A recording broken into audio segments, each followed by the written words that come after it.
My guest today is Tom Satterly. Tom is a highly decorated combat veteran, having served in the Army for 25 years, with the last 20 spent in the U.S. Army's most elite Tier 1 unit, Delta Force. During his career, Tom was involved in and led some of our nation's most important military campaigns, including the Battle for Mogadishu, portrayed in the film Blackhawk Down, the capture of Saddam Hussein. Tom is the recipient of numerous medals, including a Silver Star and 4 Bronze Stars, won for valorous acts. He was also the first American to ever attend Germany's Ranger School. Tom retired from Delta in 2010 as a Command Sergeant Major. Tom's willingness to speak openly and honestly about his mental and emotional struggles have saved the lives of countless other warriors who believed they had to suffer in silence or make it alone or not at all. Today, Tom and his wife and partner, Jen, are the co-founders and co-CEOs of the All Secure Foundation, a nonprofit organization serving special operation warriors and their families to help reconnect and to heal. Tom's best-selling book, All Secure, is available at all major bookstores. I'm excited to have Tom on the Debrief, not only because of his extensive leadership experience in one of the world's most elite units, but for the amazing work he has done since leaving Delta. My name is John Becker. For the past 4 decades, I've dedicated my life to protecting tactical operators. During this time, I've worked with many of the world's top law enforcement and military units. As a result, I've had the privilege of working with the amazing leaders who take teams into the world's most dangerous situations. The goal of this podcast is to share their stories in hopes of making us all better leaders, better thinkers, and better people. Welcome to the Debrief.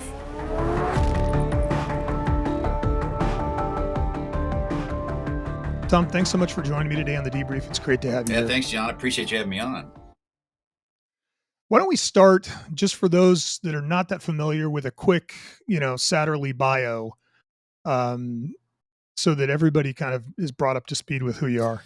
Yeah, I think I hate to date myself. Back in '85, I graduated high school, and it was a John Cougar moment. A friend of mine had just got out of basic training from the Army, and he was on his way to Germany. And he was telling me all about it on the way up to this concert.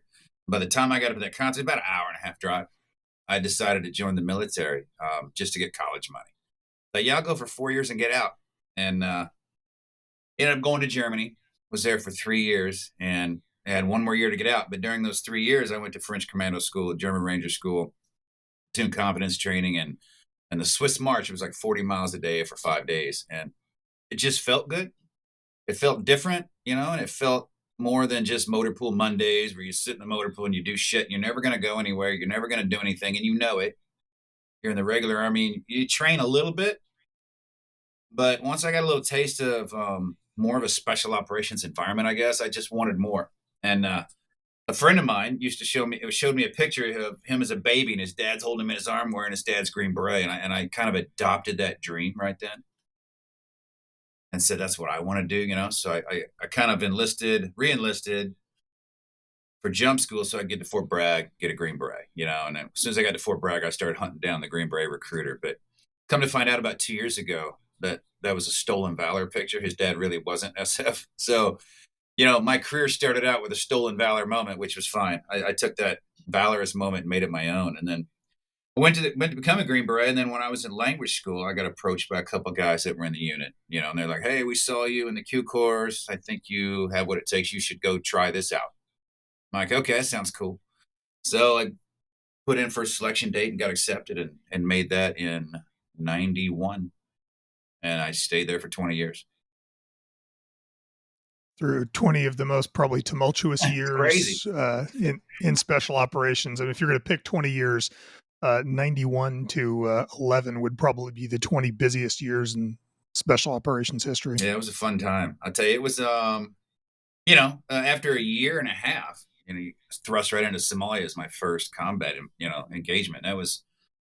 I remember thinking, oh, holy shit, that's not any idea what I thought this would be. You don't think about it, right? You train and you're the heroes and you're the winners and you're the good guys. But when your friends start dying, you realize, oh, okay, that shit goes 2 different ways. It comes back at you too.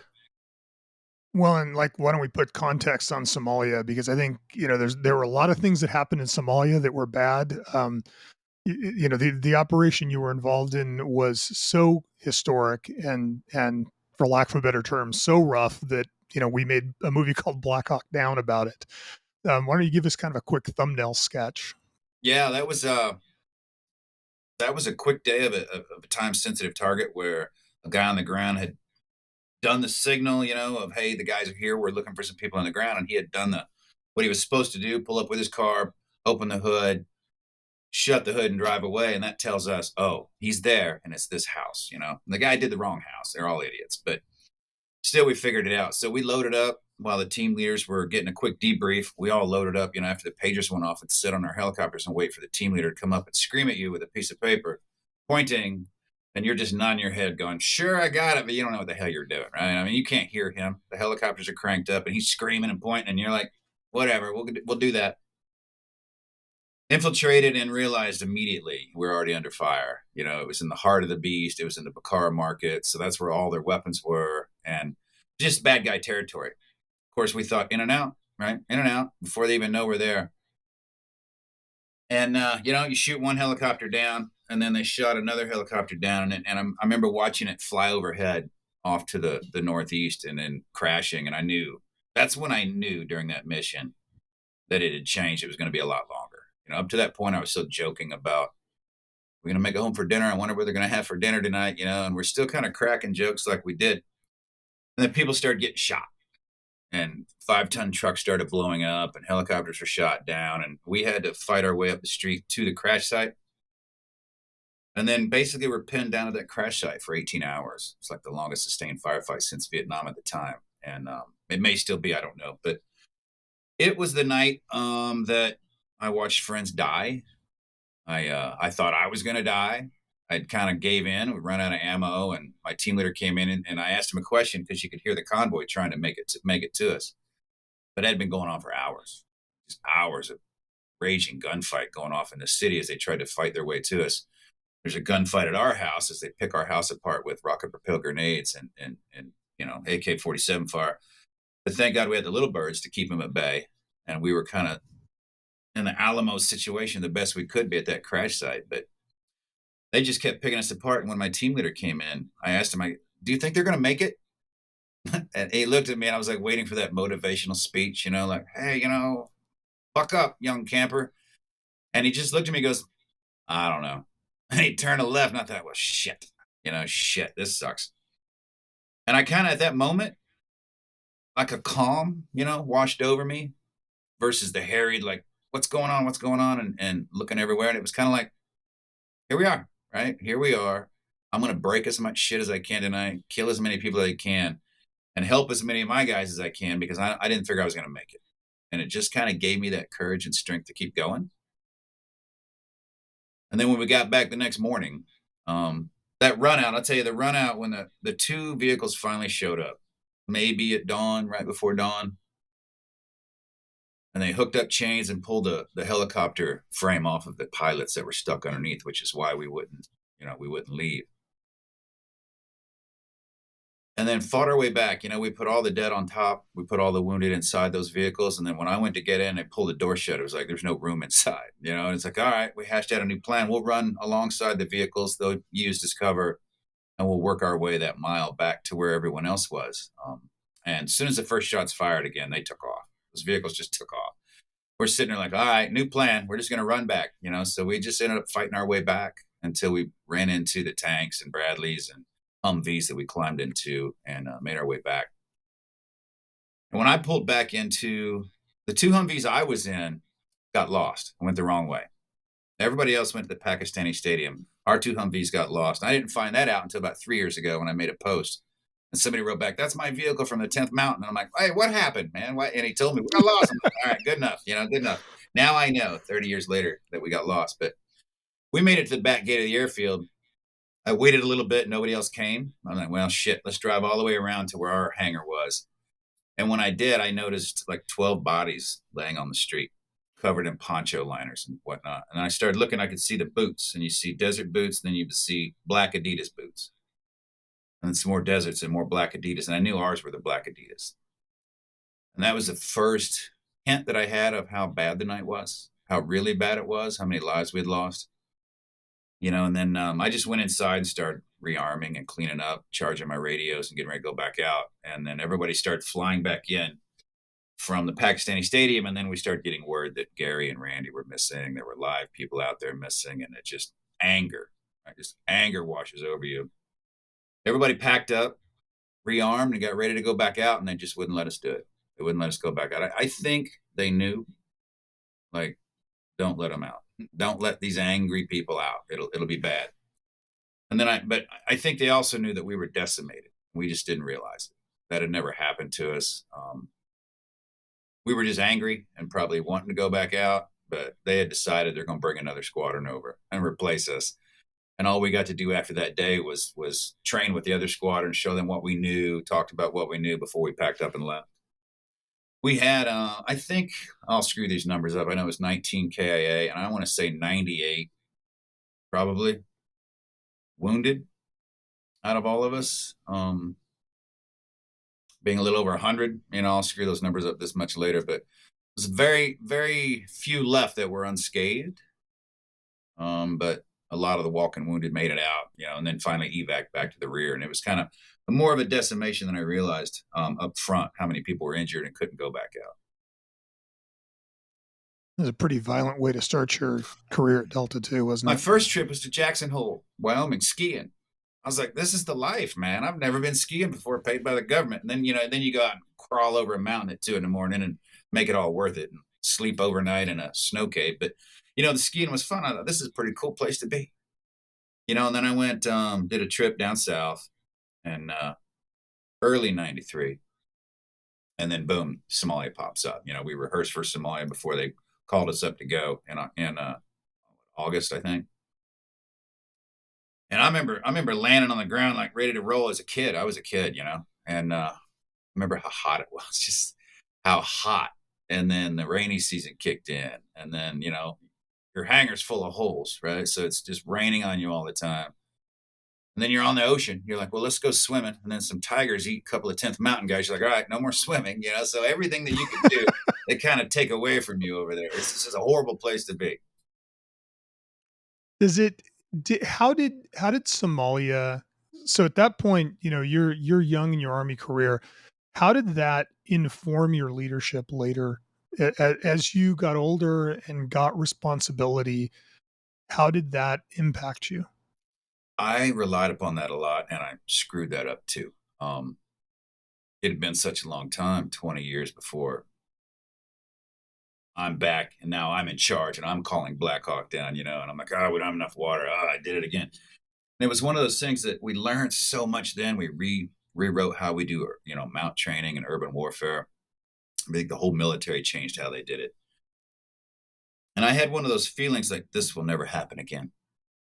We're just going to keep training until this never happens again, right? So I just put my head down, and for the next 30, 20 years was like, this will never happen again. Just keep training, keep training, keep training. And it kind of drove my leadership into the arena of, I know what the most horrible things are, and that's what we need to prepare for, because we're so highly trained that we don't need to keep being so highly trained. We need to maintain that. But the things we had never done, the down helo, the occupying of a 4-way intersection properly with a small element, we don't operate in large elements.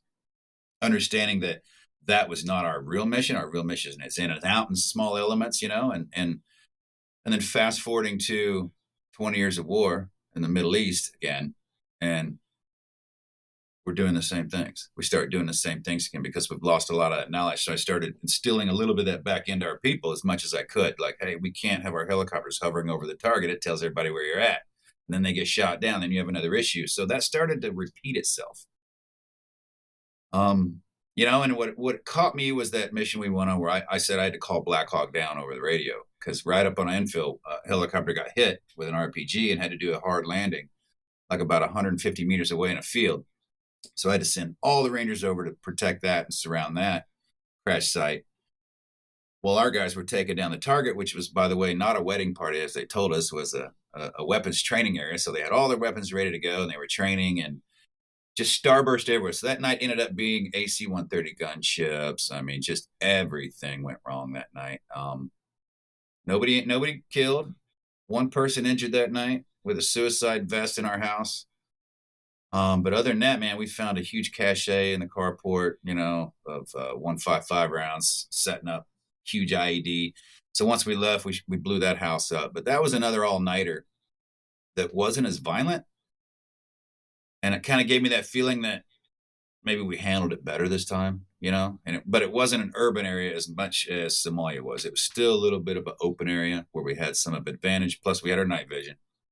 We had everything we were supposed to take with us. And so I tried to instill that along the way of people like, don't think that your plan will be executed the way you think it'll be executed, right? You bring everything that you think you might need to stay overnight, 24 hours at a minimum, no matter where you go, instead of cutting out things like, well, we're back in there. I don't need a lot of extra water. It's a daytime. I don't need my nods. All the things that we did back then, the newer guys were starting to think of again. Like, let's lighten our load. I'm like, no, why don't you go work out and carry that load, right? Do extra workout with that load in your back because you need that shit, and when you need it, it's better to have it, right? So that's kind of what I went with was that deep thinking of beyond our training, beyond the plan, when it all goes to shit, that's what we need to worry about. Yeah, it's interesting. In your book, one of the things that really stuck me was you described the second event and the helicopter going down and calling Blackhawk down, and it instantly struck me that the contrast of now being in a leadership position and having what appears to be the beginning of a very similar event. It starts in a very similar way. Had to be kind of a profound emotional event for you where it was like, oh God, now it's going to happen on my watch. It was. And when I get emotional or when I get scared or when I feel shameful or when my wife calls me out on something, I get mad. I go straight to rage. I used to. I don't. Now I just get mad like normal people. But I would go because I was living at a 7, right? Most people live at 1 or 2. I was living at a 7. That was my normal day. So when you made me mad, I go to 10 right away. It's not very far to 10, or 11 even. I go all the way to 11. And it was one of those, I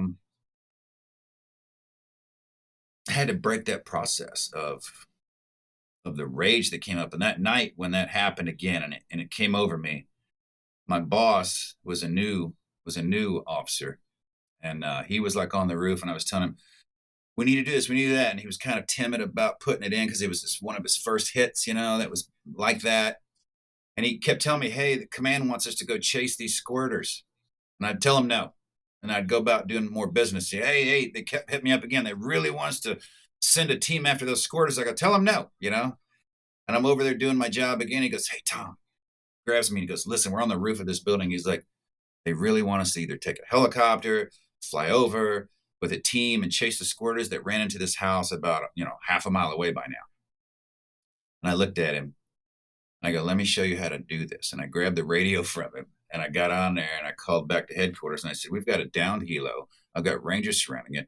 I've got my assaulters scattered about this target area trying to figure out we're still under fire. We're still chasing people. We're not chasing squirters. Out. And I threw it back at him. I go, that's how you fucking do it. And I turned around. I was so freaked out and so mad that since then I've learned to operate.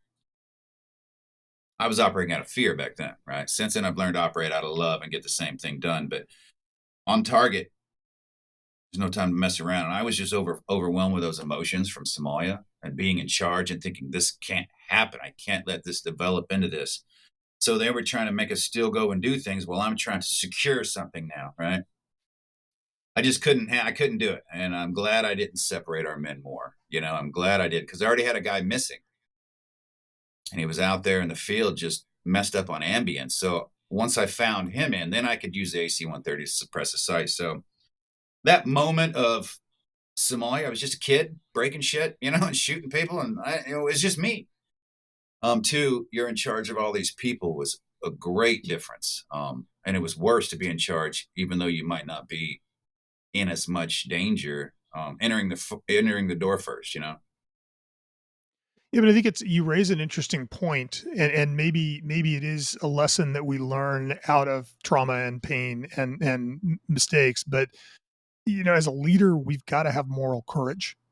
We have to have a willingness to stand up, even to those above you, when there is peril. And I think that one of the things that came through to me in reading that story was that you had kind of come to this point where it's like, I have responsibility for these guys, and I'm willing to put myself, I'll call it in political harm's way, to make sure that we're not going to repeat the mistakes of the past. I felt it was my job. That's what I get paid to do. That's what my men expect me to do. I think they might have been using the timidity of the new commander, or they're sitting back in the back and they got an overall picture at the top, and they think they know what's going on, but they don't know what's going on under the trees in the building and running around as much as we do on the ground. And my point to him was, you're the ground commander. You're number one. You make the decisions. You deal with it in the rear when you get back. Don't let them bark in your ear about, go do this, go do that. I mean, they're sitting in the back seat driving right now. They can shut up, put some socks in the kids' mouths. Let's go get this target secure. Then we can call him up and tell him what's going on and ask him what else they want us to do. But they don't drive the target from afar. And that's what I was trying to teach. Yeah, but I think it's easy if you are not managing up, right? If you're not, as the ground commander, if you're not delivering ground truth to those above you, it's very easy for them to go, oh, well, let's go do this and let's go do that. And I think that one of the things that came through to me in the book was that kind of realization, probably born from the fires of Somalia, that in the end, the ground truth is really the only one that matters, because that is where the guys are in contact. Yeah, because the same thing happened in Somalia. They were passing information from above. They were trying to drive the convoy, but by the time they radioed down, it was too late. The delay in the radios, turn right, and then missed that, and then turn right at the next one. Now they're lost again, and they had to keep doing it, trying to guide them to where, instead of just telling them where to go and letting them navigate there, they were trying to help them through the burning tires and the roadblocks, but the system wasn't in place. So they were trying to drive it from the top down, and it just made it very difficult on the ground. When you raised one other point kind of in passing, but in the 20 years that you're in the unit, are certainly 20 of the most tumultuous years in American military history. And I think that you were on the front end of the great American experiment of how hard can we drive our special operations forces and not kill them. Like, how many times can we deploy them?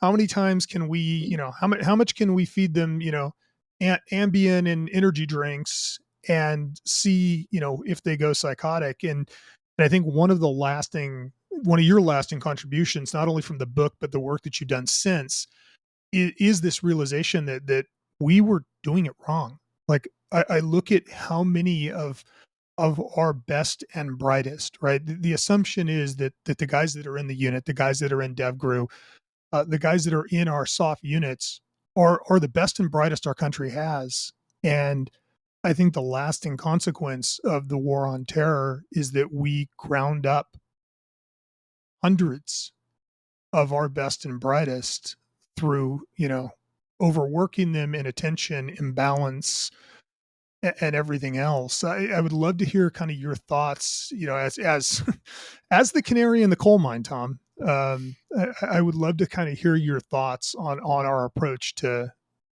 that. I think our leadership has found out that it's cheaper and faster to send special operations in repeatedly and then pull them out versus sending a large organization in that they've never really trained well. You zero your weapon once a year, you work on your vehicles. Tankers do their tanker shit. I get it,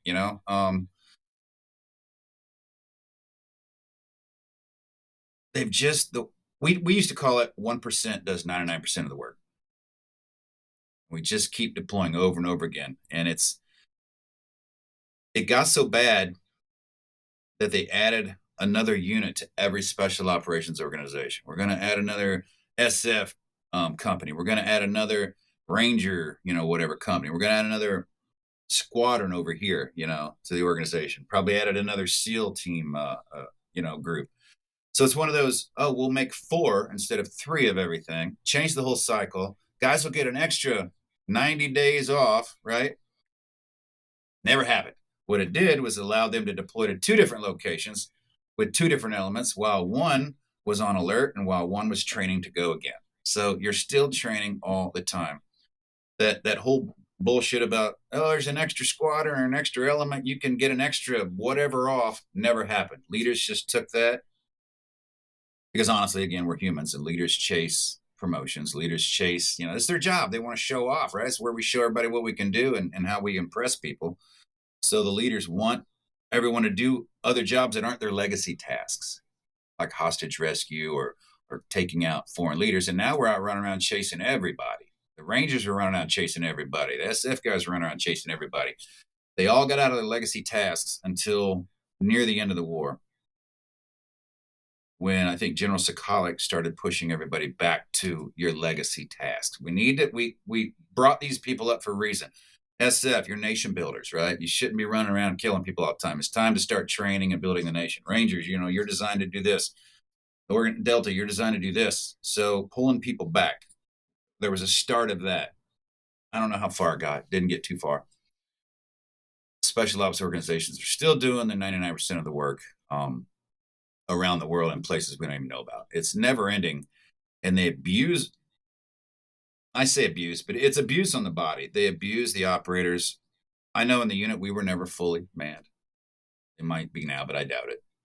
We're never up to our full TO&E. It's always just a 6-man team. Well, I've had 4, So we're always short anyway, and you're borrowing people from here and here. So this guy might be off or on training. Like, hey, we need 4. Of course, the hands go up. You have 4 guys now. Now there's 4 wives with no husband again for another 90 days. And it's such a high competitive place that no one's going to back down. I mean, I'm talking to my friends now, some people that are still in the organization, like, get some help. When you're healthier, you'll be a better warrior. It's not like and it's not like you're going to hide behind a car and say, please don't shoot at me when you go get help, right? And you deal with this stuff, or you get a stellate shot, which turns down your fight, flight, or freeze, so you're not an asshole at home. And they're like, well, when I go back, I want to be aggressive. I go, oh, you'll be straight aggressive, right? This just calms you down while you're here. But it takes these guys, it took me I've been working on it for a good 10 years now to get past that asshole phase, that I'm in the military still phase, where you talk like a pirate when you want to be mean and angry. But you got to give up your past, or it develops you and destroys you, especially when it's a past like this, because the things that we had to do were not natural. Those aren't natural things to do. And it affects everybody. I don't care who you are. I don't care the story you try to tell me. It will affect you, the shit that we've done, and it will take you a long time to get back to feeling good. Do you think it's possible to do that job and not be that way? Is it possible to have that balance now retrospectively? Is it possible to do, to be in the unit, to be in one of these units and have a normal balance, or is it just going to be an unbalanced state for the whole time you're there? I think it's an unbalanced state while you're there. But I think if leadership took an active role in making you do things, right? They don't want to make you do that. It's an extra thing for them. It costs more for them, on up. But I think if we came back as a squadron, if they made us go and have 2 sessions with a counselor that was really had our interests at heart, and you weren't going to get fired, and you weren't going to have somebody say, well, hey, this dude's crazy, because we're all crazy, right? We're all crazy. That's who they pick, crazy people. But if you come back and you have a class on this is how it affects you, here are some tools to work on it. When you go home, you're going to be angry with your spouse. You're going to scream at your kids. You're going to get mad about everything, and you don't want to. You're going to have that Homer Simpson syndrome where all this shit's going on in your head, and you're going to say it. Don't say it, and you say it because you just can't help it. Because we've been inbred to win everything we do. So everything we take on, like dishes in the sink, I'm going to win that argument. I don't care if you're 16 or 15 and you got all these excuses. To me, that's bullshit back in the day. That would be bullshit, and I don't want to hear it. There were no excuses because my mind was operating under the aspect that if it's chaotic, you could die. So it takes over, you get hijacked, and you start behaving like everything needs done right now or we're going to die, to include the dishes in the sink. So I had to get past the fact that I was programmed to be that way. I've been given awards and rewarded for being violent. it got me through all the hell on earth I'd been through, hate and anger and just lack of love for mankind. But it's time to let all that go because I no longer need it to keep me alive, right? I don't need to act that way anymore. And I think a lot of it is guys can't let go. It's your identity, it's who you are, it's the last best thing you did, right? Some people talk about college all the time. You see them flying their college Yeah. flags, they're like 55, flying a college flag, wearing their college shirt, and going to the college games all the time and having college parties. And I'm like, is that the last great thing you did? You didn't do anything since college? Or that last high school touchdown pass you threw? That's your story for life? Move on, make something else happen, just like the same guys at the organization or any special ops unit. When you get out, no one gives a shit what you did. No one gives a shit what you did for a living. Generals get out, they go to Home Depot, like, hey, get out of my way, old man. They don't give a shit. You know what I did? I don't give a fuck. Get out of my way, right? They don't care, and it hurts, and it will affect you, so you have to go get some professional help. Not even help. You need to retrain. You need to retrain how you act in your relationship. You need to retrain how you behave around normal humans. You just don't need the help. You just need retraining. It's an interesting point because we, human beings have a wide range of sensitivity to stimulus. We have a wide range of how we respond to that. And in normal life, it's very easy. Somebody bumps you in the store, it's no big deal. A group of military age males are, standing around with their hands in their jackets. That doesn't mean anything other than their hands are cold sometimes. And I see it, especially when my friends come back, they're at 11 because they've had to be at 11 because everything is life threatening. And I think, there is this kind of balance that we have to strike as warriors that is a really difficult balance, and it becomes more and more difficult as the assignment and the op tempo increases. Yeah, we definitely Right? have a lack of trust issues of our own. You end up only trusting those that are around you and that know what you're going to do and what you do. And then you forget that you've gone out to do it for those people that you're running around and bumping into, right? I mean, and people that are burning a flag or something. I don't like it, but I fought for the right for you to do that, right? So I think that a lot of guys need to understand the job that they're doing is what they're doing, and then deep down think about the job that you're doing. You're protecting and defending the Constitution of the United States, which states you can protest and burn a flag, right? Now, it's very emotional for others, but it's not emotional to some who are doing it, right? To them, it's a protest, which we fought for the right for them to do that. So we have to be real careful what we try to shut down, because then someone else is going to shut us down. But we've been at war too long. We're probably going to beat another one soon, right? And it's just, it's one of those things where people are going to get more and more screwed up. Society's going to change because of it. And it's going to be another divisive line between us all. Yeah, the thing that I find we're seeing more and more of is we are training our rank and file, like to take law enforcement. We're training our rank and file less. We're putting them in more missions, making their lives more complicated, which then elevates the need for special units. I look at right. It elevates the need for SWAT teams and for soft units. And the whole point of a special unit is it's doing something special. Right. The point of a Delta is like you said, hostage rescue and very difficult small team insertion kind of stuff. And they were like, no, actually what we want you to do is go do these normal missions because you're just better at it. And it doesn't strike me as a particularly intelligent plan. Take Fallujah. You 15 guys, go take Fallujah over. It's like the Marines couldn't do it. 82nd can't do it. I don't think we're going to do it. It's hard, but we're going to try. Yeah, it's hard, and even law enforcement, this comparison thing, I call comparison a thief, right? It's a thief of healing. It's a thief of joy when we compare and when we judge versus being curious about people. And I've spoken to law enforcement often, and sometimes they're the worst. I look at the regular law enforcement like the regular Army. They get very little training. They're expected to do so much, but there's no time to train because they're always out doing so much. Police are more doing their job on a daily basis versus training. The regular Army doesn't do the job and train. So do they rely on your SWAT guys more to do more than what they're supposed to be doing? They call the SWAT guys out, and they use them even more and more, right? And then those guys get burnt out, and they're the ones that do the comparison. Well, I don't have combat time, or the shit I go through is nothing like yours. I mean, how do you know? You live in your own combat zone. Your family lives with you in your combat zone, and you never leave it. You can bump into the enemy that you fought recently at a store, right? So consider that when you sit there and judge that, well, mine's not like yours. Mine's not like yours. I got to come home from my combat zone. I got to relax. Yeah, it's one of the guys that I interviewed last season, or beginning of this season, was one of the guys that made the entry in Bataclan. Was the team leader for the Bataclan rescue. And he made a really interesting point that I'd never thought about. He talked about when the operation was over, they went back to their headquarters. They'd had 2 suicide bombers blow themselves up. They're covered in, suicide bomber and all kinds of stuff.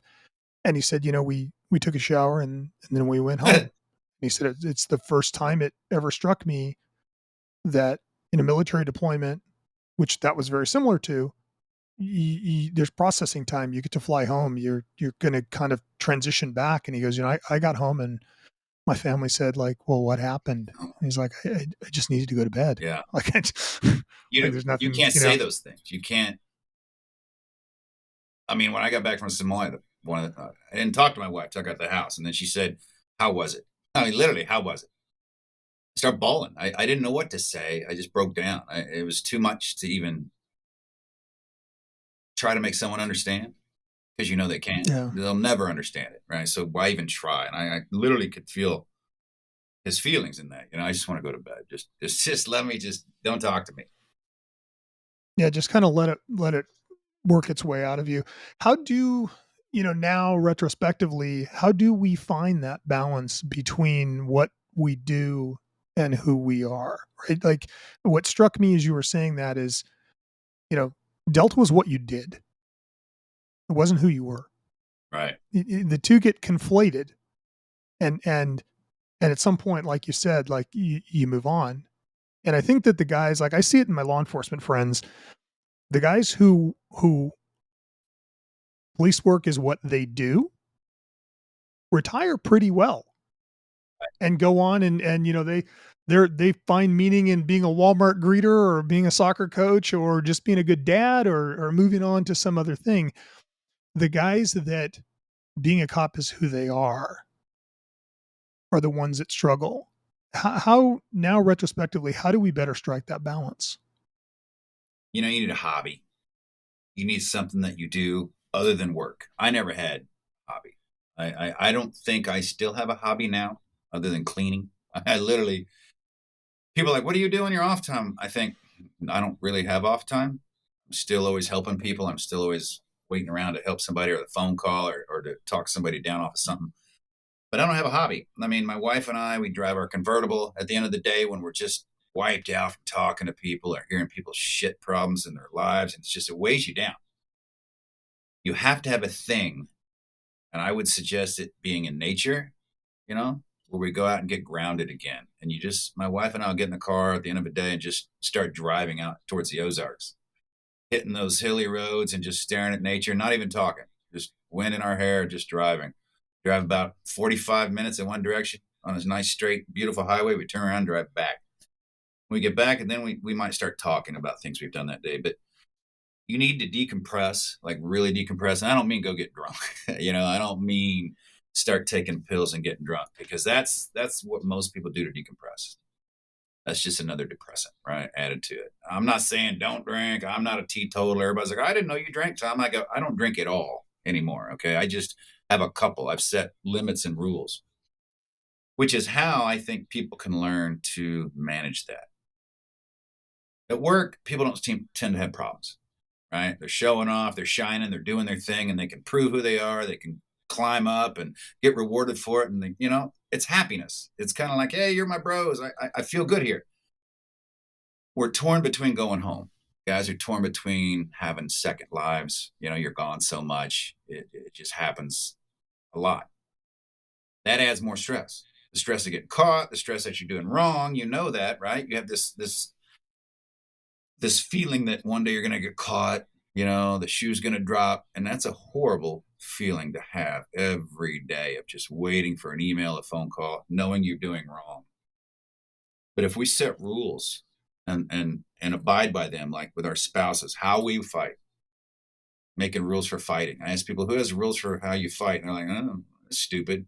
Like, we have the law of land warfare. We make rules for war. We have signs everywhere posted. Don't jump in the tiger bin, because people have done it before, right? So they post a rule. Don't eat the gum off the railing underneath the fucking seats or something. You make rules. And when I see a rule, I'm like, that's because somebody did it and they had to write it down, or a bunch of people did it. So if you make rules about how you fight, you make rules about, your wife's got you up against the ropes and you feel bad. You're like, you cussing her out. She's cussing you out and she's winning. You pull out the nuclear option like, oh, yeah, we're acting like your mother, knowing that that's going to freak her out, right? You're both just trying to be right, right? I know I'm going to win and be right. And I've told her that before. If she started talking to me about something and it got a little elevated, I've looked at her before and I'm like, you're going to lose. I will do anything to win. I will tear you down. I will say the dumbest shit. You'll walk away crying and I'll feel like I won, and then I'll feel bad and I'll come say I'm sorry. Or we can follow the rules of, we only take it so far. If it gets emotional, we back off, because emotions are shit, right? You go back to logic. You talk about those things. If it gets emotional, you back off. Because when we get emotional, we start arguing and fighting. And when we do that, our relationship starts to tank. The kids start to know and they start to tank. And then you have this stressful home life, which carries over to your work life. People can't take one out of the other. You bring your work life home, you bring your home life to work. And so with that, I tell leaders, you need to know your people more than just at work. So if he starts having an issue at work and he's fine at work, you can determine, oh, are you having a trouble at home? Does your wife have cancer? Your kid dying? Are you just arguing a lot? Is it you? I think we could do a lot better with that, be open and honest about it. And that will help people not trash their home lives as much, because you can get it under control. You can control it while you're doing it, if you have the awareness that you're doing it. And most of us don't think we're doing it. We don't realize. I would prove it all the time. Those are facts. You can't tell me those aren't facts, And my wife would say, it's not what you're saying, it's how you're saying it. I'm like, oh, I don't need to scream that? I don't need to scream at you when I talk, So the awareness of how we behave, and that it's not needed here in the civilian world. They don't want it. Well, I think you raise a really interesting point, which is, I teach a block on culture-centric leadership. And one of the things I talk about early in that block is Maslow's hierarchy of needs, right? And for those that are not familiar, Abraham Maslow is a psychologist who came up with a framework to explain that people have a hierarchy of needs that starts, picture it like a pyramid. The bottom of the pyramid is physical security and safety and the ability to eat and all those things. And, when you get up to the top of the pyramid, you're into self-actualization and concern for others and everything else. One of the things that I talk about in that class is you have to understand that you're interacting with people who are in a variety of positions on that hierarchy of needs. And as a leader, you better know where your people are. Yeah. Because, if somebody's life is well grounded and things are great and they're happily married and their kids are wonderful, then they're going to be thinking different thoughts than a guy that has a wife and a girlfriend and, a side job and a drug problem. Yep. And a drinking problem, and is way down at the bottom of that, triangle, trying to survive every day. And I think that, one of the points you make is as a leader, we need to know that. Yeah. I mean, just to fully know what's going on more than just at work, because that's a human. You get to know the human, then you can help that human be better. And if that human's better, that makes you look better. So it's easy. It's, I call it choosing your hard. It's hard to train people. It's hard to corral those stallions that work for you. I mean, they're not mules you got to whip. They're stallions. You got to steer them and hold them back a little bit. And that's great. But they're humans. And if you don't get to know them as humans, you won't know what's bothering them. And if they're not operating fully, then you're not going to get all you can get out of them. So not hate and anger get you through, but, love and respect will get you through. Hate and anger can make you feel better, like you don't have any emotions. But I think a lot of us try to hide our emotions and keep the emotions at bay, because we think they'll make us do our jobs differently, versus actually helping us heal by venting out those emotions and releasing it. Well, and it's interesting, as you're saying that, I'm thinking back to earlier in our discussion, when we take a group of people and we place them in harm's way for an extended period of time, and we turn them up to 11, and we're putting them to sleep with Ambien, and we're waking them up with energy drinks, and we're sending them out on 4, 5, 6, 7 hits a night, and like we are pushing them so far down the Maslow triangle that there isn't anything else. Yeah. Right after 20 years of war, I'm not sure that anybody comes out, quote unquote, normal or healthy. And I think that it's something that we really need to think about as leaders, what we're doing to the people that work for us. It's our job to care for them, not work them to death, right?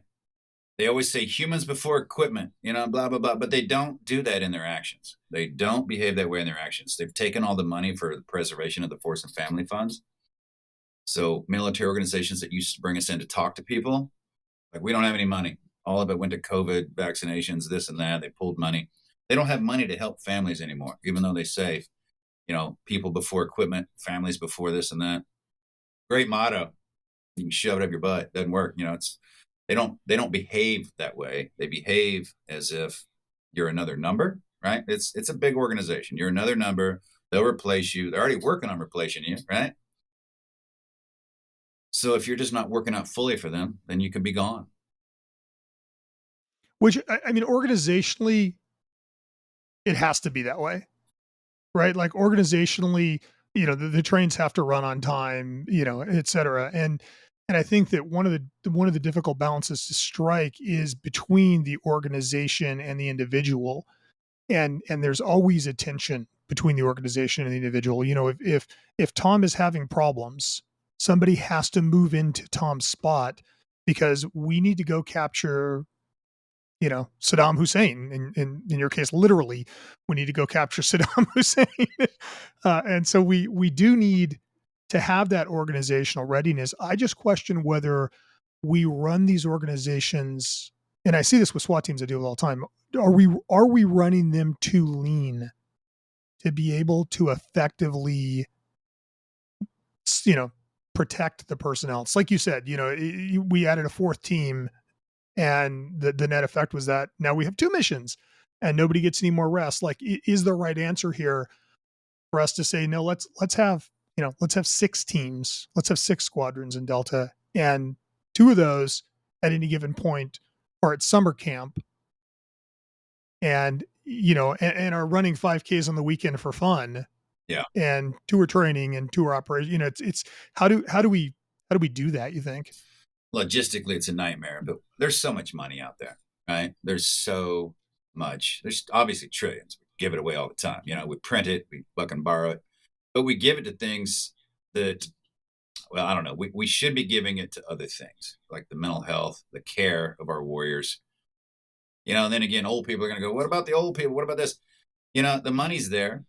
I don't think that they sit back and honestly care about the humans part of this. I think they want the numbers. They got to fill the slots. They got to get a job done.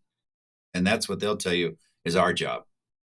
When we spoke at Congress and we were talking to the Department of Defense and the VA, we were speaking to the VA about biomarkers, right? Picking up on biomarkers that will determine if you have post-traumatic stress early on so you can go get help.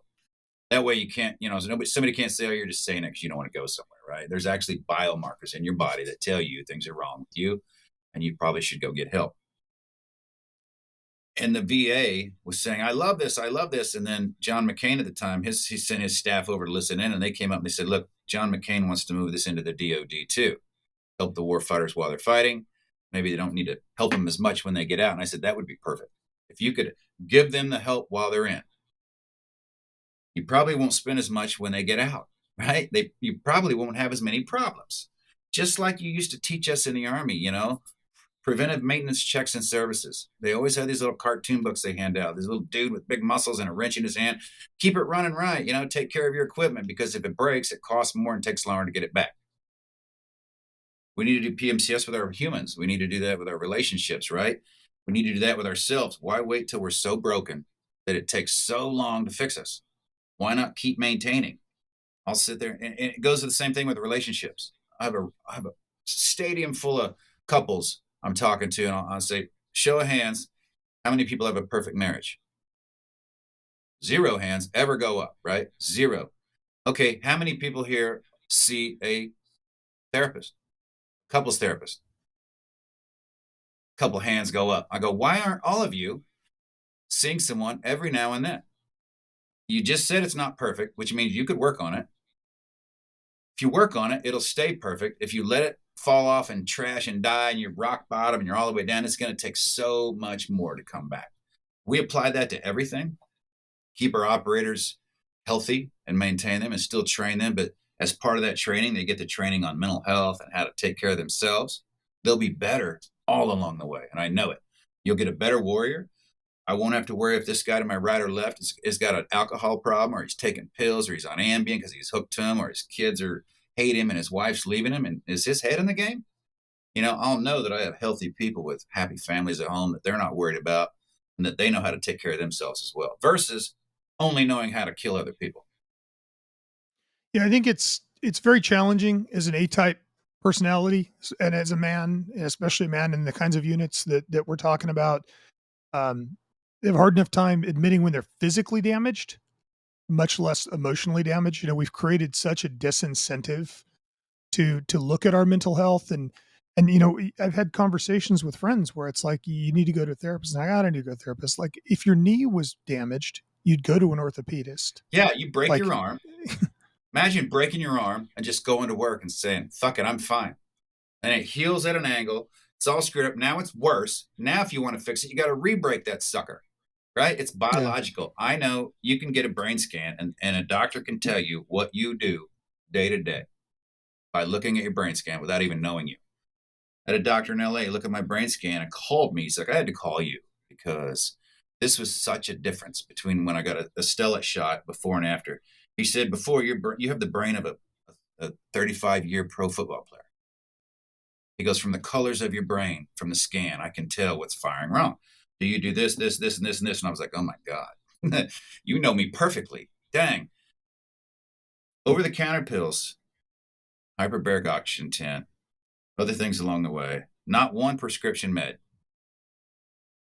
And I had a stellate ganglion block shot. And he said it overnight that my brain looked so much different. So I try to tell people, and I felt different immediately, which is not the end all be all. That put me in a space where I could go get more help to change my behavior, right?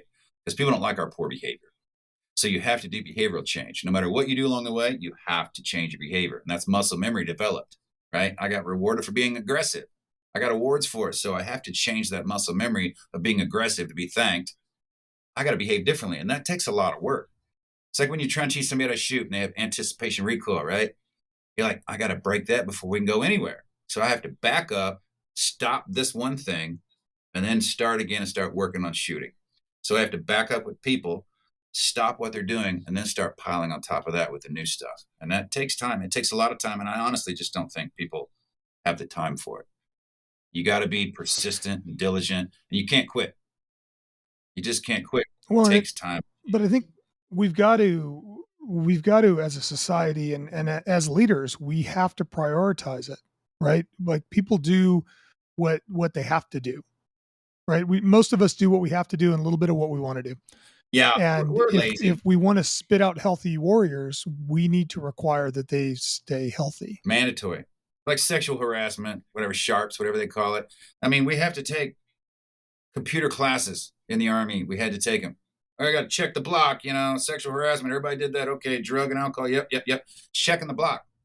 Nobody's even tried to check the block on mental health. Even if it's shitty and doesn't work, no one's even done that yet.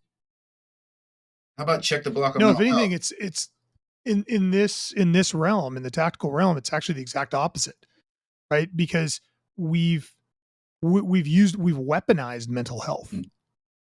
Like, oh man, Tom isn't right. We need to take Tom out of service here. He's not right. And we're focusing on using mental health as an elimination tool.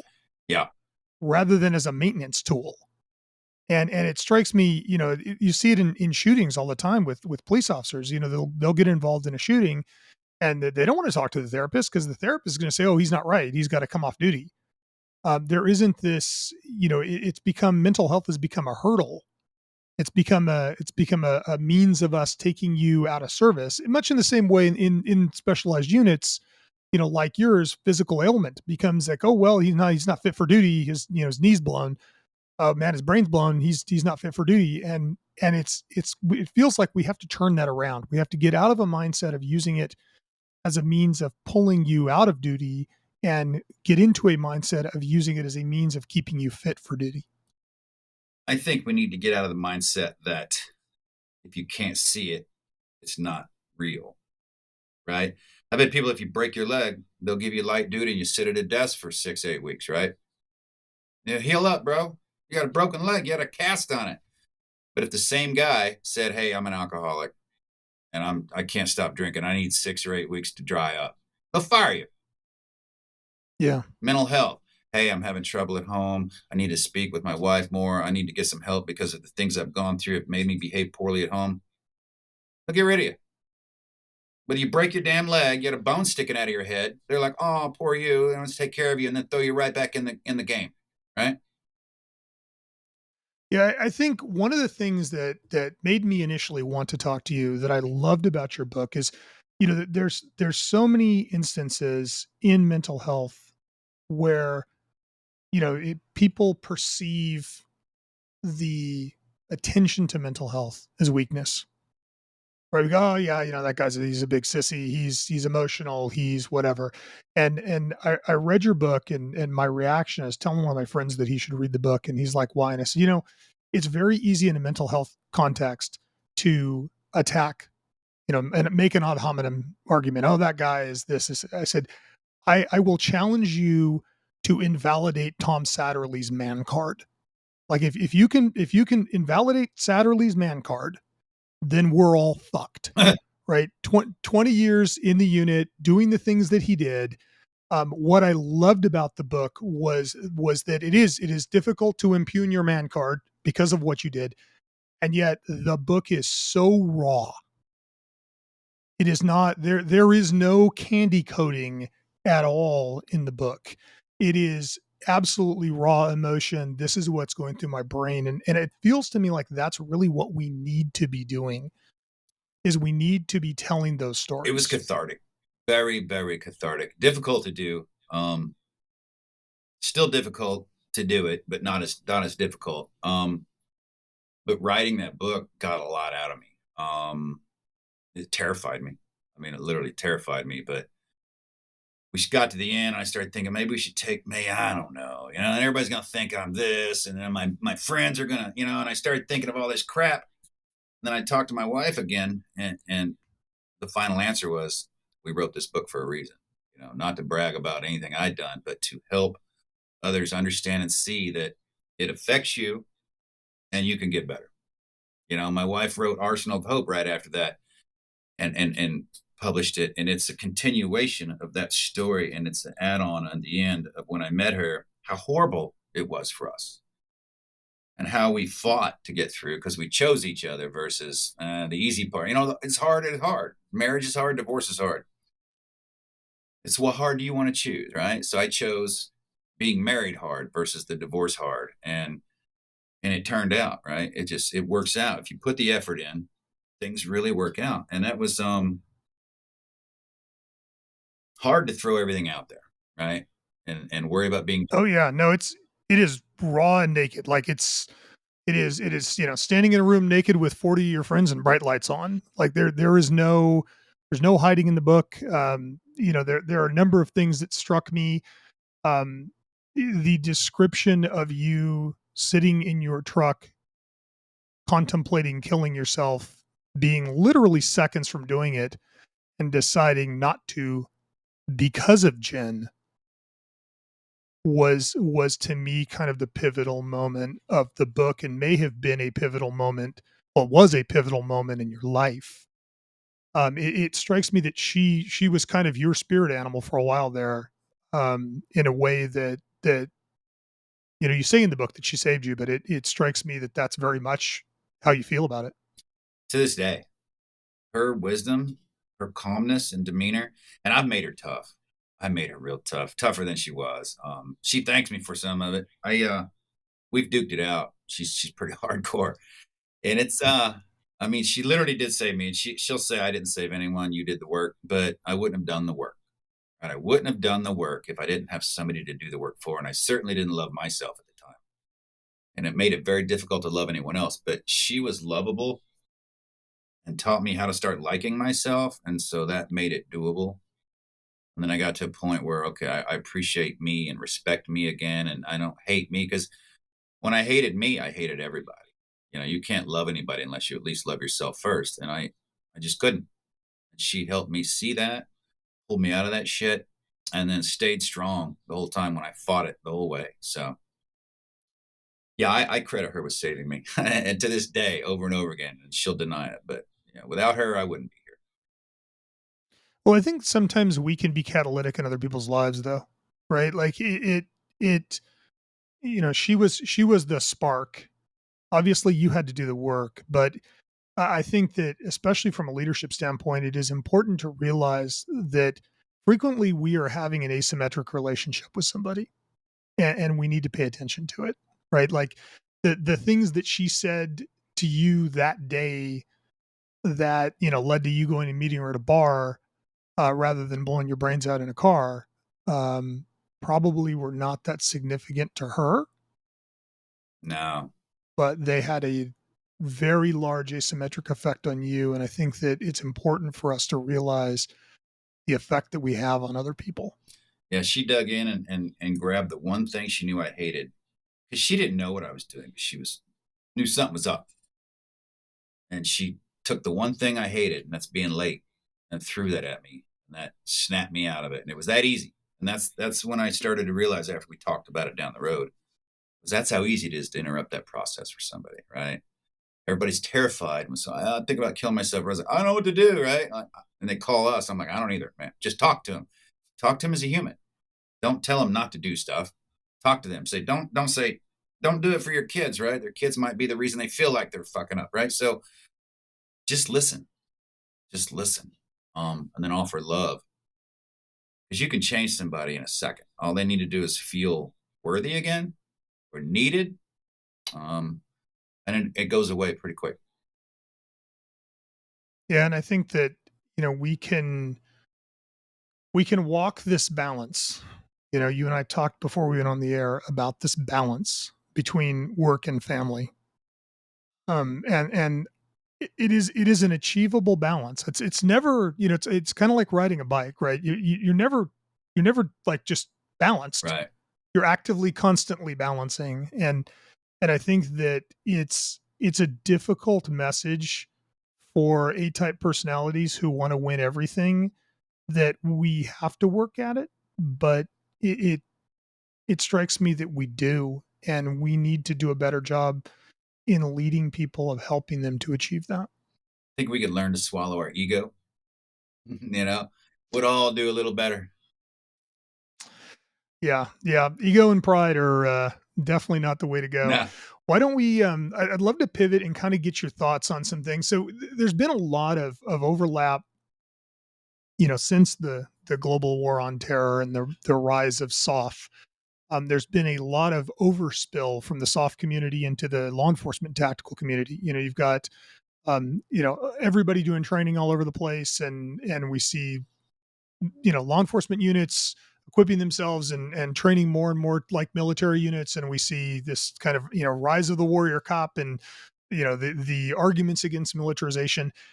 I think that there are, from my seat dealing with both sides, the law enforcement and military side of the house, it seems like a lot of times we're actually taking the wrong message, rather than taking tactics and moving the tactics from soft units to law enforcement. I think what's missing is the amazing levels of proficiency and the leadership skills in soft units, and that could be what is carrying over. What are your thoughts on that? I had to be careful. Teaching law enforcement was one of those things that I had to think about. When I first started, just teach them how to shoot, right? CQB, blah, blah, blah, blah, just like we do. And then you have that realization of, well, they don't have the powers that I have when I'm at war, right?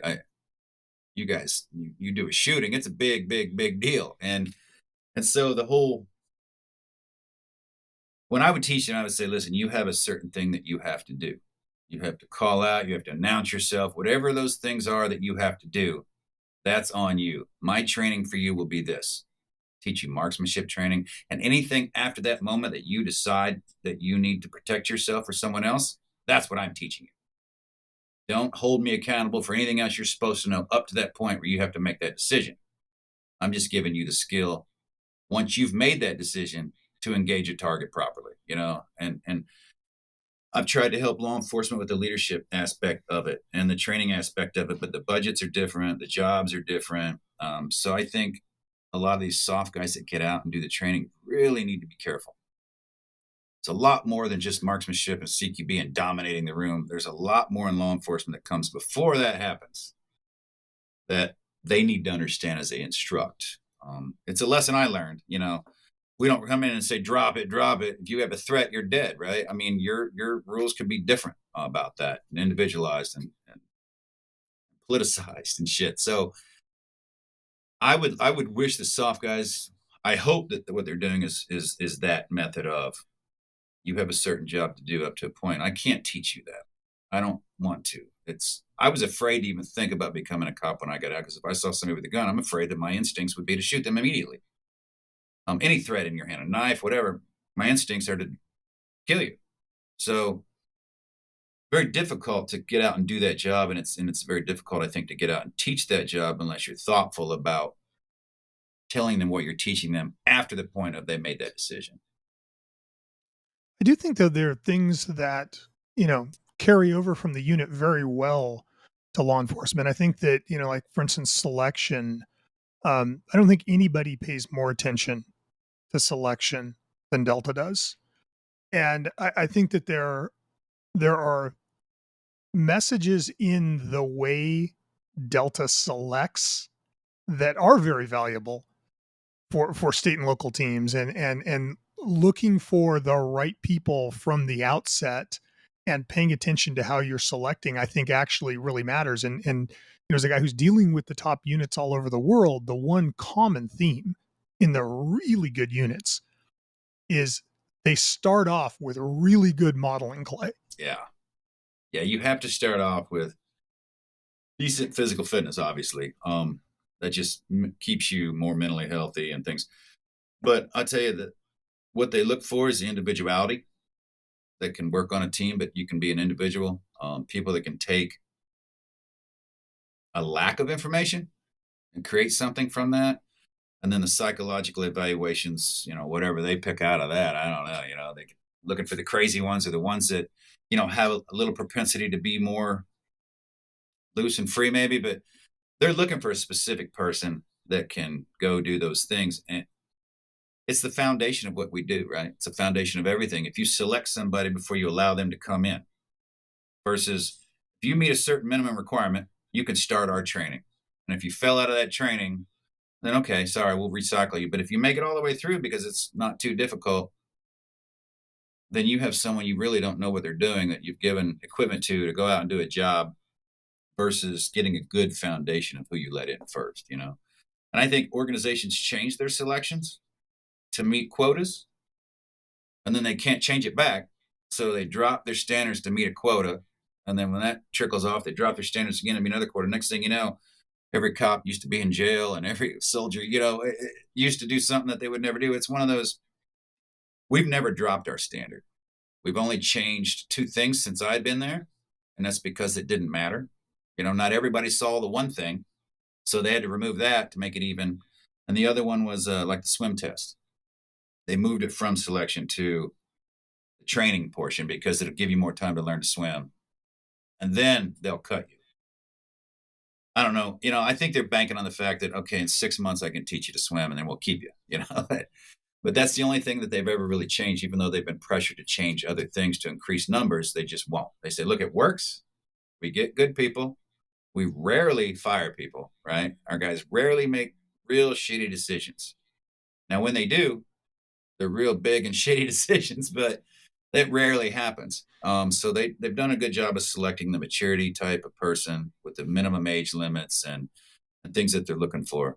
But I think if everybody could afford to do a selection like that, an evaluation before they hire, one, they wouldn't have enough numbers. Two, it'd cost a lot of money. But three, they'd have a wonderful element of people that they could trust and work, and work for them. Well, and it's there is a lot of pressure to change standards and to drop standards. And, one of my favorite sayings is that your standards are what you tolerate, not what you say. Yeah. And we've seen. I had a friend that for years ran buds, and when the global war on terror took off, they were trying to increase the number of SEALs, and so they started feeding them more and more at the top of the funnel, and the same number kept coming out the Isn't that bottom of the funny? funnel. Isn't that funny? And yeah, and he said, he's arguing with Congress about it, like, no, like, you can send me 1 million people. There's 40 guys a quarter. That's what it is. And so I think that one of the things we have to do is realize that we may need to create additional units. We may need to create different standards for different jobs, but we can't take, every single person, in if you look at Delta as a specific unit, like, there may only be at any given point in the United States a few hundred guys that would be capable of serving in that unit. And we just need to accept that Yeah. and not try to stuff the top of the funnel, because I think the more we stuff the top of the funnel, the more noise we have and the less signal we have. Yeah. And it's ruined forever. It's ruined forever once you change it like that. It's Yeah. are you going to take freedoms back? I mean, even though they're trying, but I mean, it's hard to give somebody something and do a certain thing and then retract it, because then the next group's going to go, hey, wait a minute, So it's got to hold hard and fast on those things that works for you, brings in leadership. I'm not saying don't ever change. Right? I'm not that guy, right? But if something's working well and it's always worked well, changing it to meet a number, like you said, you're only going to get the same amount coming out the other end anyway, right? If you're looking for the same things, you can let as many people in as you want, but you're really just wasting airfare and food money, on those guys, because you're going to send them back home anyway. Yeah. And one of the things that has always struck me with the unit is each of the operators. One of the misconceptions is people think that the unit operators are operating in large teams all the time, and it is. It's, you even talk about it in the book. Like, there are circumstances where it might be one or two guys. It's not going to be the entire squadron lands and off we go. It's a unit that requires a very high level of individual responsibility, and also an extremely high level of individual proficiency across a very broad range of skills. What is it about the unit's approach, you think, that allows, a guy who's dumb enough to go to a John Cougar concert to develop extremely high levels of proficiency and then maintain those for that many years? What was the question about that? What is it that what is it about their system that allows them to maintain these high levels of proficiency across broad spectrums of knowledge? I think it's who they select. Through selection, they know that those people have a propensity to fit into those jobs well. I mean, we recruit separately for support and direct support. So those guys do their own thing over here. Operators do their own thing over here, and then they bring them all together in the end and they work out great. But I think they're looking for a certain personality type or whatever it is. I don't know. There's not a lot of people that know the magic of a selection, just a few at any one time. And they're just looking for that individual that can meet those time standards, because they know that those certain time standards says something about somebody. Here's a distance, here's elevation, here's the weather. I mean, everything we did up there was kind of analytical. Everybody at every RV took the weather, the temperature and the weather at every RV, so you could calculate the different times for what that does to humans and how cold it is and the elevation. So it's real analytical to determine in the end that individual that's going to be able to do those things that you want them to do. Now, how they built that over the years, and it's a lot of bigger brains than me that put that together, figured out what worked, and then stuck with it. But there's a ton of psychological evaluations before and after and during selection that that I know what they're looking for is that individual that'll be able to do those things, um, which lends itself to keeping them healthy, right? Because you're sending a dude on a mission by himself or maybe with two, and it happens all the time, all around the world. If he's not mentally stable because of other things he's done, the chances of him making a poor decision are greater. And when you're going out with one or two, the backlash of you screwing up can be greater. And so that's where they need to determine and decide that, yeah, we brought him in, we selected the right guy. Now we got to keep him right. We got to keep him doing that way, the way we picked him, because he's going to get worse along the way. So if you don't maintain it, you've selected a guy that you're beating down and he's getting worse versus maintaining it again. Again, that preventive maintenance checks and services, keep him up and running right and keep him healthy. He'll be able to do those jobs. But once selection grabs a hold of the right guy and the training gets him trained with what you want, and then you get to the squadron and 2 years later, you almost worked your way up to where they think you're worthy and can run with them properly, you're already starting to break down. Just the stress of trying to keep up. Every day you're telling yourself you're not good enough, do more. And all your brain hears is you're not good enough. So you start to break down, even with the competition every day of trying to fit in, trying to keep up, wears you down, makes you feel like shit. You start putting yourself down and then you believe it. Your brain doesn't know the difference between perception and reality. So the more you put yourself down, the more you feel bad. And it's just tanks over the years. If you were advising law enforcement, especially law enforcement tactical teams, on training and how to maintain high levels of skills, what would your counsel be? Know your basics very, very well. Everybody wants to come in and get the magic shooting. Show me the magic shooting. I'll go, yeah, I'll show you the magic shooting. 5 rounds slow fire. 20 minutes. Give me your 5 best rounds. Guys will fire off in 3 seconds. I'm done. You got like 4 in the zeros, and you got 110, maybe 19. I want 5 in the X, right? I want 5 in the X, and I want you to do the basics right. And then I'm going to have you run a mile or run a half a mile carrying center blocks and drop them. And then you're going to shoot the same shit, because now I'm simulating you being hyped up and jacked up and your blood's flowing and you're angry as shit. Because I need you to be an exact marksman within your craft, right? Because the worst thing is shooting a civilian, shooting a non-harmed, a non-hostile. But it's all basics, the basics of human contact, right? How to talk with an individual, how to de-escalate, because cops need to de-escalate. And they need to de-escalate themselves. I know if I get in a high-speed chase with somebody for about 5 or 10 miles and he's run over shit and I've almost wrecked, when I get there, I'm ready to beat some ass, right? I am jacked up. What that law enforcement individual needs to think about is, okay, we've crashed, we're here now. Count to 10 or whatever. Breathe deep, but don't run up there jacked up because you're hijacked emotionally. So I would tell them to excellent marksmanship, learning how to deal with people, and de-escalation. Because if you can de-escalate most fights, you won't need your gun. You won't need this or that. I mean, now I don't work in that world, and I see the news, and it looks a lot shitter than it used to be, and nobody listens to cops anymore. And I've seen a lot less cops on the road, and I'm like, I wouldn't be either if I was going to get fired for pulling somebody over. I'd be fucking, I want my paycheck and go home at night. Screw it. But if our leaders aren't covering and protecting, our law enforcement officers, then they're not going to do their jobs. They're not going to go out and get in trouble. So yeah, that needs to clean itself up too. But yeah, I would say marksmanship, de-escalation, and pretty high up there. So why don't we talk about the foundation, because I think it's important to kind of get the message out. Started by you and Jen. Mostly Jen. I kept working so we could eat food, because we were working together doing realistic military training exercises when we met. And we helped co-found an organization. And then during that time when Jen was working, we were working together, getting to know each other. People were dying. People were going overseas and getting killed and then not coming back on the next iteration, and would be doing it, working with SEAL Team 4 or whatever. And she'd be like, hey, where's Bob? Oh, Bob got killed, or where's Jimmy? Well, Jimmy got killed too. So it started breaking her down. One SEAL got killed on a training exercise we were on, and she freaked out, and we just kept training. She's like, aren't we going to? No, we got to keep going, man. People die all the time. She's like, what? Yeah, people die. She's like, I don't get this. So one day she said, I can't do this anymore. I don't want to train people to go to war. I want to train people to come home.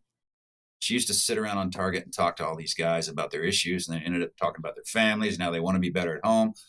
And so she decided, and I kept working for a couple of years, a year and a half, and she started working on it. I helped along the way, but my job was to make money, and she was researching what to do. Finally got it going. Started in 2016, 2017 went official, and started really pushing donations to help. And what we do is we became a resource library up front. Things that we would research that I did, I would go do it, video it, send it out there, and tell everybody this works or this doesn't work. And I tried this, and I trust them. So it was easier for people to come to us to find everything they needed versus what I had to do was go find it myself. And it was very difficult. So we wanted to bring it all into one spot. Then we got more money, and we hired licensed clinical social workers to be coaches. And we started doing coaching over the phone to people who needed it. All along the way, we were the first to start up to help spouses as well, the whole entire family. It's, so we were the first to start that up. And if the warrior doesn't want help, we help the spouse anyway. It doesn't matter. We're trying to fix the family. So we travel around as well and teach about post-traumatic stress and relationship issues. And now we've just changed our programs to where we used to run 4 to 6 marriage retreats a year with 8 to 12 couples, which got to be very expensive because we paid for them to come in, we paid to stay, and we paid for their date nights, and we, very effective, very effective. But now we've morphed into a program that we have coming up in October at Fort Bragg, Southern Pines, to where we're bringing in 150 people. And instead of doing the real close marriage counseling stuff, we're going to give them a showcase of sleep experts. Hey, you guys have trouble sleeping, so here's how you sleep up on stage. Oh, here's a relationship expert. Here's a psychedelic expert talking about all the things that helped us, all the information that they may need from the mouths of the people who have done it. And all these guys are special operators as well. Plus, we're going to throw in music and games. And we have 25 glamping tents, 25 couples can sign up for to camp out overnight. 2-day event. So we can dump as much information into them and then offer them the coaching that we offer. Because every time we do a retreat, phone lines start ringing. Hey, that was great. I want more help, more help. So we give everyone up to 12 counseling sessions, unless they need more, but up to 12 counseling sessions for couples all throughout the year. I love it. How can people find out more about the foundation? Well, allsecurefoundation.org has everything on there. It has the request a coach button. It has a camp home front button on there. It has a donation button on there, which I beg people not to pass up, because nothing that we do is free, and everything that the veterans do and the spouses do that we bring in is free to them.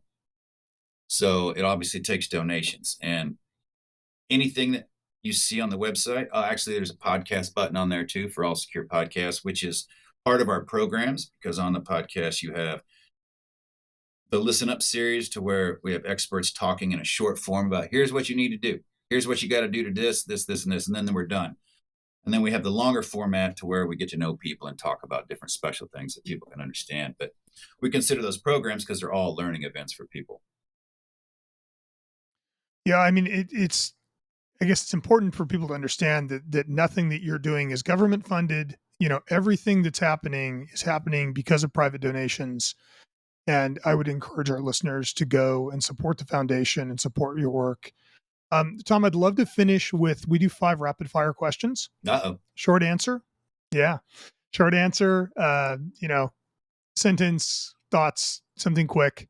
What is your most important habit? Cold plunge. I started a cold plunge in the morning, and that changed my life. Give me more. What's that? Give me more. About the cold plunge? Yeah. Oh, man. I started reading about it, and I'm like, I don't want it. I don't want it. I don't want it. It's stupid, because I hot tubbed every morning. And then I finally bought one, threw some ice in it, got in the hot tub, jumped in that thing, and about died. And then I got to where I could do 3 or 4 minutes just sitting in it, chilling, and I would get out and I have more energy. I feel better. All my sore bones have been, the inflammation that I have so much of from the multiple surgeries feels better. I'm more alert all day. And then if I get in the afternoon and I'm feeling a little down, I just jump in it real quick and get out. But I got sick of all the ice, so I bought a water chiller, and it's supposed to keep it down pretty cold. And I've got it set at like 39 right now, but it's 105 outside. So I got out of the hot tub this morning, got in, and I went, no, not even worth it. You can't keep something that cold out there. But that's changed me a lot. It's made me feel a lot better. I have a lot of pain from all the surgeries I've had and all the arthritis from those surgeries. So that really helps out with that pain, and it really helps me sleep at night. Love it. What's the most important thing in your opinion for building an effective team? Trust. You have to trust the people that you work with in order to expect them to trust you and to work together. What's your favorite current online resource, website, or podcast? You know what? I just started, and this is funny. I just started the story of Jesus. I don't know why. I had a feeling the other day. I was watching a YouTube video, and it was something about, it was a religious thing, obviously, and it was something about, if you want to go to heaven or you want to feel this way or a certain way, you have to know Jesus. And I was like, whoa, okay. I mean, I'm not a religious person. I'm spiritual, and I believe in it all and everything, but I don't go to church. I do my own thing. I thought, okay, so I started a podcast about the story of Jesus, and a lot of it so far I knew about, but a lot of it was like very new to me, and I was like, okay, and I just got into it, and I just started liking it, so I've been listening to it over and over again. Different stories, like it Love keeps it. going on, not over and over again, but there's like 10-minute stories, and I just pop them in, and it's like the life of Jesus on up, and I'm like, all right, a lot of understanding out of that, a lot of good lessons. What's your most important? What do you think the most important characteristic of an effective leader is? Courage, and not courage to do anything, but moral courage. The courage to do what's right, even when everyone else is trying to talk you into doing wrong, and even doing the wrong thing is easy, right? But choosing the proper hard through courage. Okay, final question. What's the most profound memory of your career?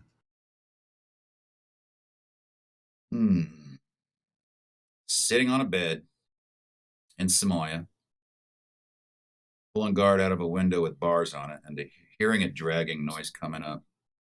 It was dark. I looked out the window, and there's a dude with an AK on the ground crawling towards me in my window, in between the two buildings, about 3 feet apart. I just happened to look, and there he was, his little man dress or whatever, and I couldn't get my M4 at that angle, so I pulled out a grenade, and I was like, oh my God, I've never done this before. I just pulled the pin and dropped it on his head out the window, and I remember him looking up as I did it, and it landed on his neck, and I just laid on the bed, and that thing blew up, sprayed the ceiling, and broke glass out and everywhere, and I was like, I sat up, and I'm like, holy shit. And somebody came running in the room and goes, what was that? And I go, that's a flashbang, because I thought I was in trouble. And the guy in the room with me goes, hey, he's lying.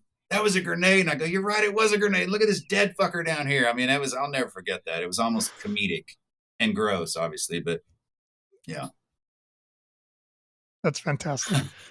Tom, I can't thank you enough for doing this, man. Thank you, first of all, for your service to the country. You sacrificed a lot for the blanket of freedom we sleep under. And I think it's very easy for us to go, oh, yeah, these guys did a lot for us.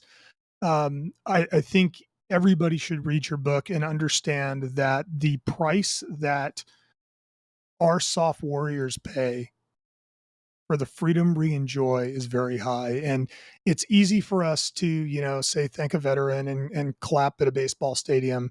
It is a different thing to look somebody in the eye and say, thank you. Yeah. Thank you. Thank you. I appreciate that.